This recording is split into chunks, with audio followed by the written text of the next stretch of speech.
And Mars is extremely salty. Could be as salty as the Earth's oceans. However, these salts are not of the type commonly found on Earth. For the human body, even a small intake can be fatal. These special salts are mainly derived from chemicals in the Martian soil. These chemicals are usually only found in extremely dry regions on Earth, such as a byproduct of rocket fuel or a substance used for road lighting. In the absence of specific bacterial decomposition, these substances will accumulate over the years. The concentration in the water is constantly increasing. Despite this, in theory, we could still purify such water through filtration and UV disinfection. This process can help astronauts remove up to 90% of harmful substances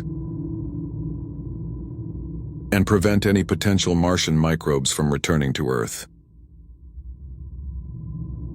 Therefore, as long as you carry the appropriate essence equipment, future Mars travelers' drinking water problems should be solved.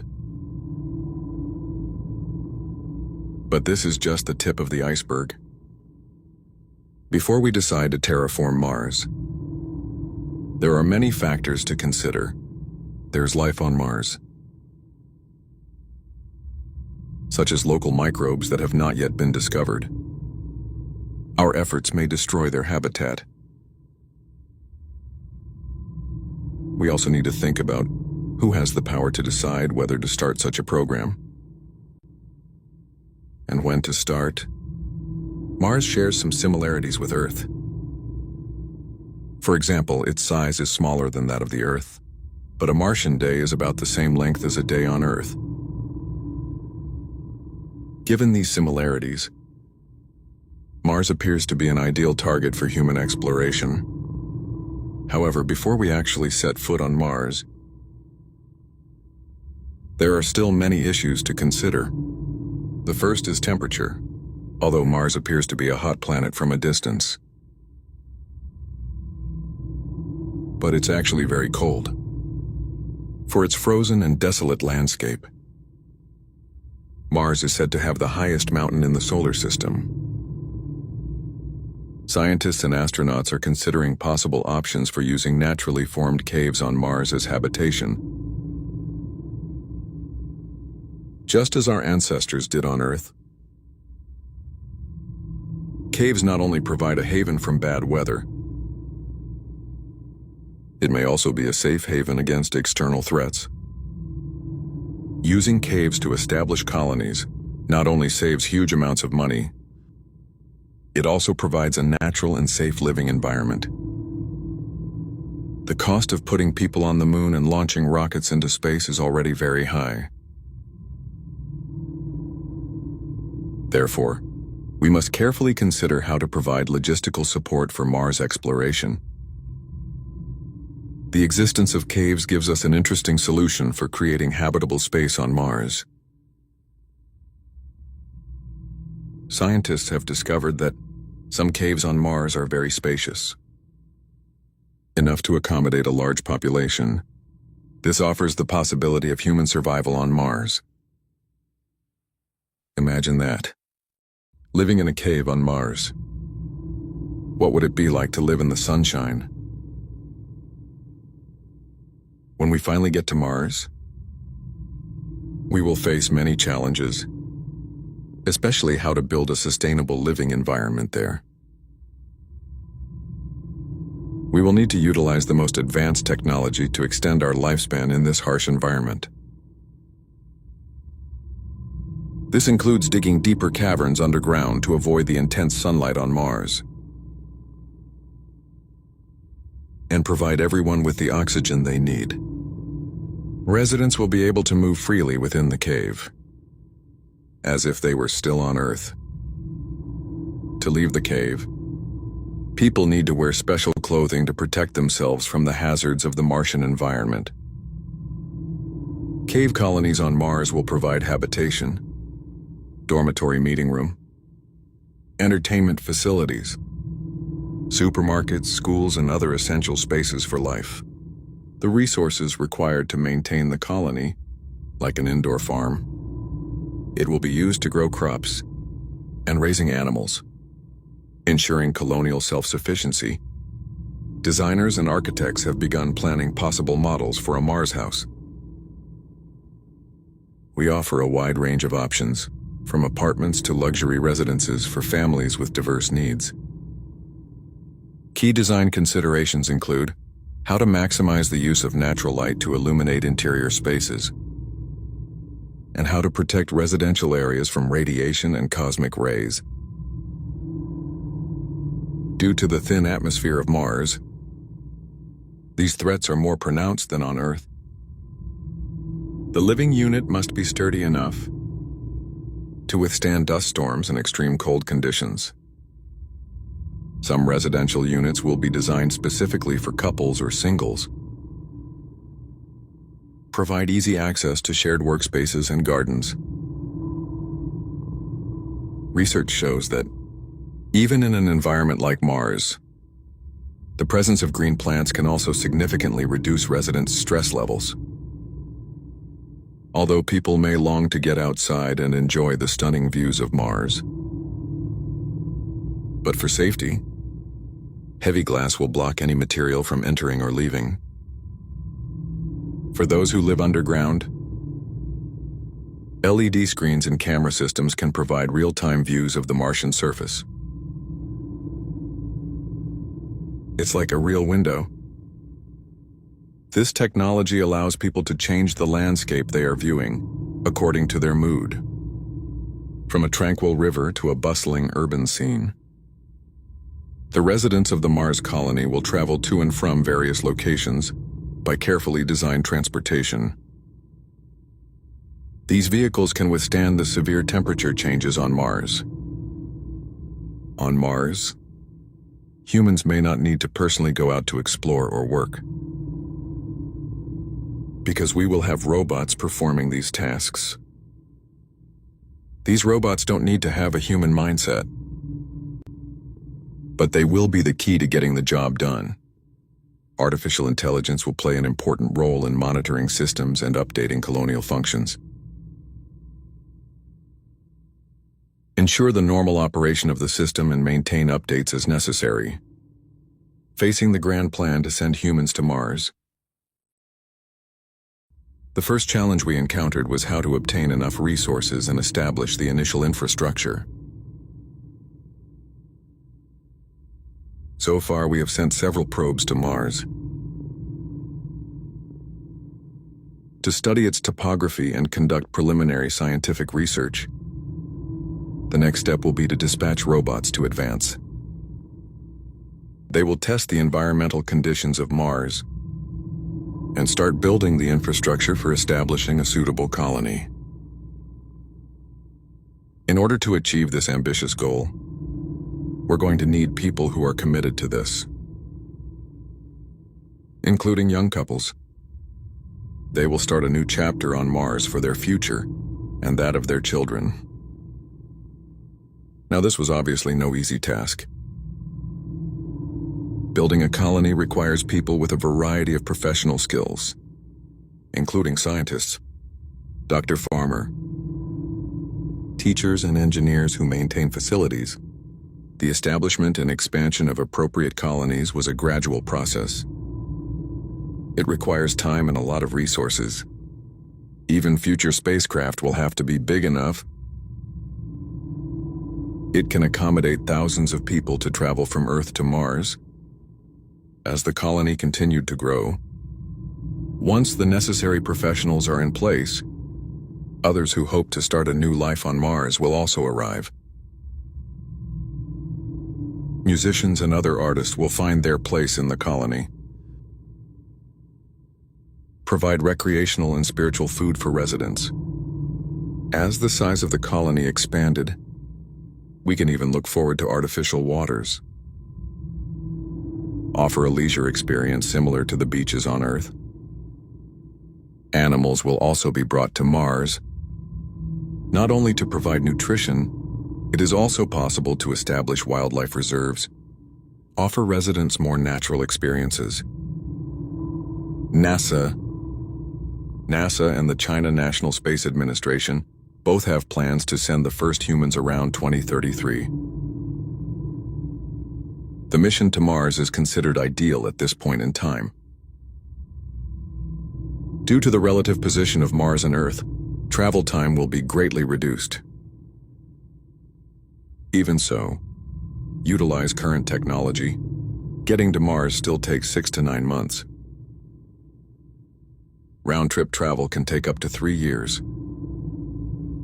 Life on Mars will face many challenges. Includes additional radiation and microgravity environments. NASA's Jet Propulsion Laboratory, GPL, and other teams of scientists are designing the most cost-effective Mars mission plan. They believe that using Venus for gravity assistance could enable a more efficient journey when the planet is facing it. In addition to using nuclear energy as a power source, and use Mars's resources to produce the necessary supplies and fuel, it will be an indispensable technology for future Mars missions to protect astronauts from radiation and make their lives in space easier. We plan to make resources and fuel on Mars. First, we're going to send a spaceflight to Mars. He will spend about 30 days in high orbit exploring and collecting data, then return to Earth and make a quick visit around Venus. So the whole expedition will last about 570 days and 1.6 years. This shorter mission tilt means astronauts are exposed to less radiation. Please note that the main purpose of this mission is to fly around Mars. Rather than landing on the surface of Mars, this is in preparation for future landing missions, just as Apollo 8 paved the way for Apollo 11 to land on the Moon. Although funding constraints may make it sound ambitious. But if all goes well, this plan has the potential to become a reality. And here's the exciting part. To achieve this feat, no new technology or vehicles were required that had yet to be developed. We will utilize technologies and vehicles currently in production or under development for the RTMS lunar program. Now let's take a look at our Mars mission vehicle in detail. The design is composed of several parts. It was put together by space enthusiasts as early as 2017. Although this idea was not originally proposed by scientists, but now most of the social image has become a reality that NASA is developing or planning. First of all, we have the Titan spacecraft. He will send astronauts into orbit around the Earth and bring them home safely. It can be said to be a super luxury space taxi. Next is the Earth departure phase. This crucial part will play a huge role. Send us to Mars. And then there's the Mars transit habitat, to provide a comfortable living and working space for astronauts during their journey to Mars. And finally, we have the Mars orbit insertion phase. This key technology will help us slow down and safely enter Mars's orbit. The development and testing of these technologies is likely to take place in the coming years. That means we should be on track to be fully prepared for this exciting mission to Mars by 2033. As planned, we will start in mid-2028, conduct several test flights, and send 2 stages in advance. To ensure our safe return to Earth. To accomplish all this,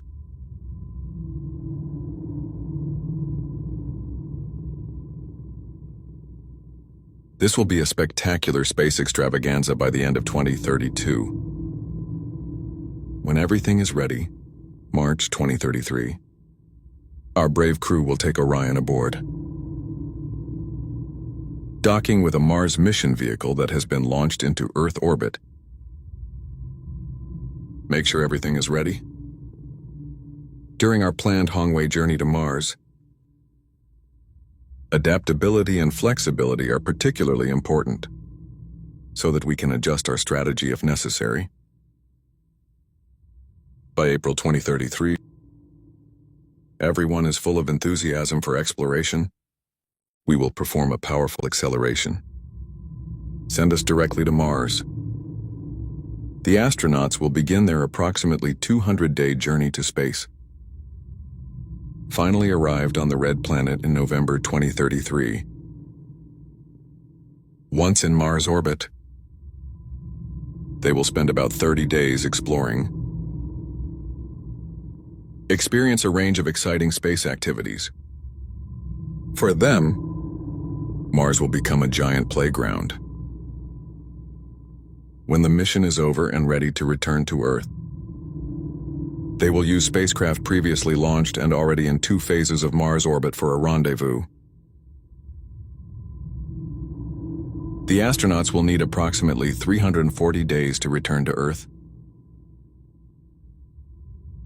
During this time, we will use the attractive force of Venus to assist in a slingshot flight around the Sun. This not only accepts fuel, it also ensures that the spacecraft and astronauts are maintained at a verified temperature.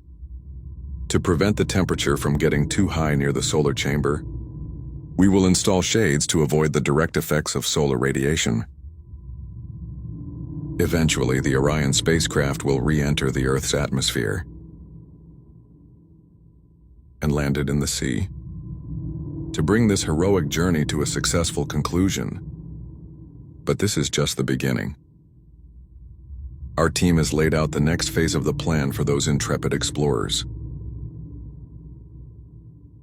The Rivers and Long Stay mission, scheduled to start in April 2033.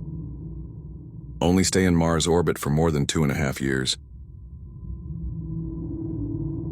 This includes 550 days of orbit time. This will result in fewer launches than previous missions. But it also means more challenges. Exposure to microgravity for long periods of time and exposure to stronger cosmic radiation. But before we achieve these ambitious goals, there are major challenges ahead. Overcoming experts' in-depth analysis of NASA's Mars mission plans points out several key areas where major adjustments are required, including life knowledge systems required for long-term tasks, solar propulsion technology, the ability to produce oxygen on Mars, etc. They are also concerned about the schedule, funding, and many other concerns have been expressed. According to their analysis, according to the current plan and budget, it will be nearly impossible to complete this task in 2033. Even if the target is delayed to 2035, there are significant risks and possible delays. However, space exploration has never been an easy path. As long as there is a strong determination, anything is possible. The most likely scenario is the plan to send humans to Mars will be realized by 2040. NASA is working to refine the details of the plan to achieve this goal, although there are still many difficulties and problems to be solved before this dream can be realized. But the idea of sending humans to Mars is still exciting. This will be a challenging time. An adventure in the spirit of discovery and human exploration. Let's look forward to the near future together. We can establish a new civilization on Mars. SpaceX claims its Starship is capable of transporting 100 people to Mars. The company's billionaire boss, Elon Musk. It is proposed to build a ship that can continuously provide resources to Mars. The grand concept of the team: However, these ideas seem more like fantasies, rather than an upcoming plan, before we can actually send humans to Mars. We need to overcome a series of complex problems, such as extreme radiation exposure, toxic soil, first gravity environment, frigid temperatures, etc. It is indeed necessary to develop a spacecraft that can successfully land on Mars and return safely to Earth. It will take at least a few decades of effort, but let's run a dead case experiment. Suppose we finally decide to colonize at the stake. And where does that lead? Recently, a new study conducted by Professor Jean-Marc Sanotti of the National Polytechnic Institute in Bordeaux, France. The minimum number of people required to establish a permanent settlement on another planet was discussed. This study attempts to answer the question of how to establish a colony on another planet. How many resources are required? The colonial way of life and the work that had to be done. Professor Sabuti's research points out that life on Earth could face various catastrophic threats. Therefore, the only way for humans to survive may be to migrate to Mars or other planets. Suppose the supply lines on Earth were cut or disappeared. Colonies must find a way to feed themselves. In this case, the challenges we face include the level of cooperation among the members of the colony, ways of sharing resources, when you consider that humans tend to destroy each other's work. The uncertainty of the human factor is obviously very high. In addition, the initial resources and equipment of the colony were limited. Increases the difficulty of survival. Professor Sanotti proposes two factors that were crucial to the survival of the colony. One is the availability of local resources. It includes water, oxygen, and all sorts of useful chemical elements. Second, the capacity or speed of work. Fortunately, we know quite a lot about Mars. Know how to extract the necessary resources from its atmosphere and soil, such as gas minerals, iron, glass, and even organic compounds. The success of a colony depended not only on being able to extract and use these resources, it also depends on how to maintain the equipment in good condition and ensure sufficient productivity. And there's this sharing factor that's really important. If everyone tries to survive alone, it will be impossible to complete all the necessary tasks. Therefore, establishing effective cooperation and resource-sharing mechanisms is essential for establishing a self-sufficiency on Mars. Self-sufficient communities matter. In the movie The Martian, we have seen the difficult journey to Mars. The process is always challenging. There's never enough time for anyone. These challenges are huge burdens. Unless you're someone like Matt Damon. Surprisingly, in fact, we would need a relatively large colony to significantly lighten the burden on everyone. This increases work efficiency and speed. This is what's called the sharing factor. To establish such a colony, we need to calculate the optimum number of people required to complete the job. It doesn't just depend on their need for resources. There's a lot of randomness involved, such as secrets, etc. This number can be estimated and calculated using mathematical functions. In general, he pointed out 5 areas to consider when calculating this figure: ecosystem management, energy production, industrial buildings, and human factors. The human element also includes education, child training, sports game, music, and other final. It all boils down to 2 main questions. How much time do we have? And the colonies, ethnicity and collaborative work. The study found that to establish a self-sufficient civilization on Mars, at least 110 people are required. Although more people would complicate the spacecraft's predictions, the more people you care for, the more tasks you share, makes about 110 people a reasonable loner. This involves, of course, many different assumptions and uncertainties. But this figure already provides scientists with a useful starting point.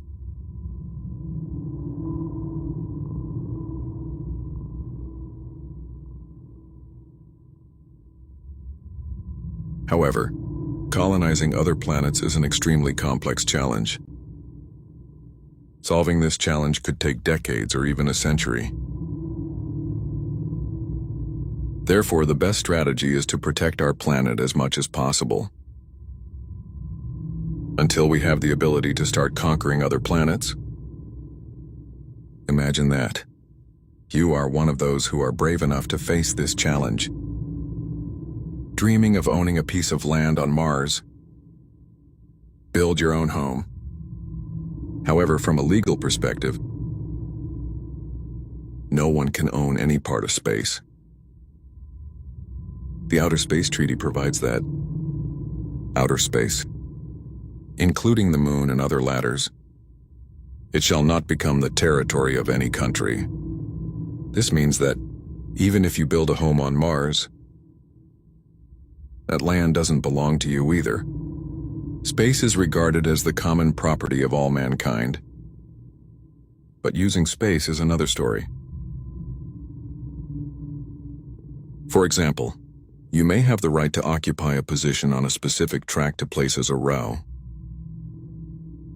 When a country registers its space object, may exercise exclusive rights over the object.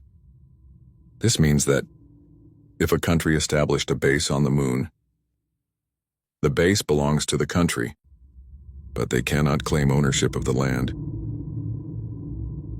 Placed on asteroid mining, due to the asteroid's abundant mineral resources, including gold leaf. According to NASA's estimates, asteroids we could exploit for resources could be worth up to $70 billion. This is a huge number with 18 zeros in it. The prospect of such wealth naturally prompts entirely new discussions about who will own these resources. The Moon Agreement requires participating countries to establish a set of special procedures to control the exploitation of natural resources on the Moon and other space objects. However, the specific rules of this urban area have not yet been clarified. There are 5 international treaties related to space law worldwide. They all come under the auspices of the United Nations Committee on the Peaceful Uses of Outer Space. You may have heard of the Outer Space Treaty. It forms the bedrock of international space law. It also sets out the basic principles of space exploration and utilization. These principles include that space activities should bring together all nations, and that any nation has the right to explore and use space. But it cannot claim sovereignty over space or any celestial body. In addition, no weapons of any kind are allowed in orbit and on the Moon and other celestial bodies. All space-class celestial bodies can only be used in peaceful graveyards. Astronauts from any country are regarded as representatives of all humanity. It is necessary to obtain assistance from other countries in an emergency. Each signatory country must be held responsible for its space activities and provide ongoing supervision. Finally, countries are also responsible for damage caused by their space objects and prevent space pollution. Although countries cannot claim sovereignty over space machine resources,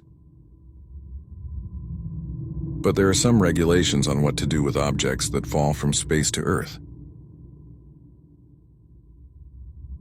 For example, if SpaceX's space debris fell into the back of a farmer, in accordance with international practice, this space junk should be returned to the country of origin.